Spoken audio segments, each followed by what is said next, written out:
Niha. I have focused on operationalizing clinical trials for about 15 years. I'm a trained bioengineer, and I've worked across big pharma, small biotech more recently in the last 6 years. And last year, I think there was a time when I was working with a coach, Stacy Mayer, and through working with her, she introduced me to get her hired and to Kate to just have an initial conversation. The main goal there was I had spent several years in middle management and was really looking to elevate myself to the next step, which was somehow break into senior management. I think I have to admit there was a little bit of imposter syndrome initially, which Stacy definitely called me out on.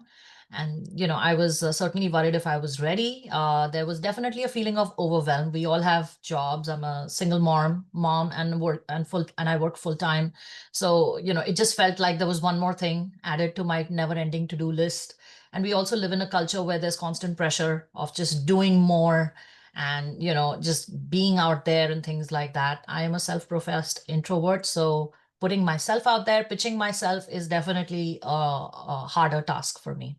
So it was really nice to meet Kate in the first meeting. She just immediately put me at ease. She really just wanted to hear my story and get to know me. And frankly, as an introvert, what we value most is a genuine connection and not a transactional relationship. So it was really nice to have that conversation with Kate. We both rock our gray hair proudly. So that was definitely a commonality that put me at extra ease as well. So after the initial consultation, Kate had some really good questions for me in terms of really getting me to think about my accomplishments in a leadership capacity and not sort of like a task-based, project-based approach. So hitting milestones is a very standard key element of how my performance has been measured in the past in clinical trials, number of patients enrolled, number of sites activated, countries that I've worked in, and so on and so such.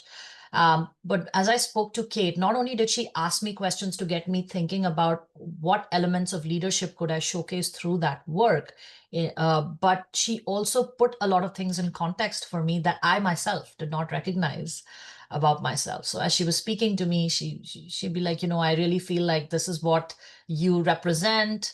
There were some personality traits that we sort of delved into. And honestly, for me, it almost was a coaching session, not so much like, hey, I'm going to help you just write your resume. The resume was one piece of it, but what I really enjoyed was this journey that I went through of a little bit of self-exploration of me as an executive level leader, not a middle management leader. I was able to leverage all these materials, the coaching that I received from Kate, as well as my coach Stacy in sort of creating my storyline. And I did successfully land two different offers for VP of clinical operations roles at two separate companies. So again, I'm going to come back to my imposter syndrome. Stacy jokes about it with me. It wasn't fluke, and the confirmation was that I landed two concurrent offers.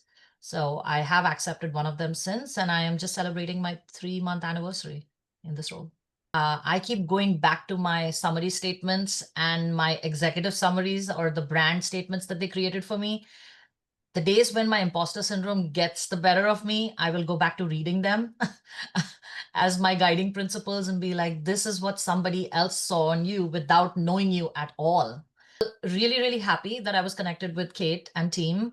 I had an amazing experience. Again, I just want to stress how much I enjoyed learning about myself through trying to tell Kate about myself.